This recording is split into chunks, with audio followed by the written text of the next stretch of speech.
മാതൃഭാഷാ ദിനത്തോടനുബന്ധിച്ച് മറ്റത്തൂർക്കുന്ന് സുപ്രഭ വായനശാലയുടെ ആഭിമുഖ്യത്തിൽ ഭാഷാ സെമിനാർ സംഘടിപ്പിച്ചു. പഞ്ചായത്ത് അംഗം കെ.ആർ. ശശികുമാർ ഉദ്ഘാടനം ചെയ്തു. സാഹിത്യകാരി രാജകുമാരി ടീച്ചർ മുഖ്യപ്രഭാഷണം നടത്തി. മറ്റത്തൂർ പഞ്ചായത്ത് നേതൃസമിതി കൺവീനർ ഹക്കീം കളിപ്പറമ്പിൽ പ്രസംഗിച്ചു.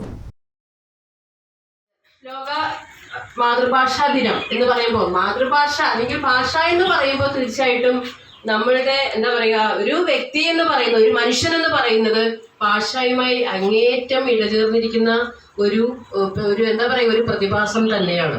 കാരണം മനുഷ്യനെ സംബന്ധിച്ചിടത്തോളം നിങ്ങൾ സ്കൂളിലൊക്കെ പഠിക്കുന്നുണ്ട്, മനുഷ്യന്റെ അടിസ്ഥാനമായിട്ടുള്ള അവകാശങ്ങൾ അല്ലെങ്കിൽ ആവശ്യങ്ങൾ എന്തൊക്കെയാണെന്ന് നിങ്ങൾ സ്കൂളിൽ പഠിക്കുന്നുണ്ട്. ചെറിയ കുട്ടികളായിരിക്കുമ്പോൾ തന്നെ എന്തൊക്കെയാണ്?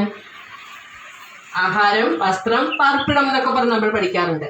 അതൊക്കെ ശരിയാണ്, നമ്മുടെ ജീവൻ നിലനിർത്തുവാനായിട്ട് അതൊക്കെ ആവശ്യമാണ്. പക്ഷെ നമ്മൾ നല്ല രീതിയിൽ നല്ല സംസ്കാര സമ്പന്നമായി മനുഷ്യത്വത്തോടു കൂടി ജീവിക്കണമെങ്കിൽ, ഒരു ജീവിതത്തിലേക്ക് നമുക്ക് പോകണമെങ്കിൽ നമ്മൾ നല്ലൊരു മനുഷ്യനാവേണ്ടത്.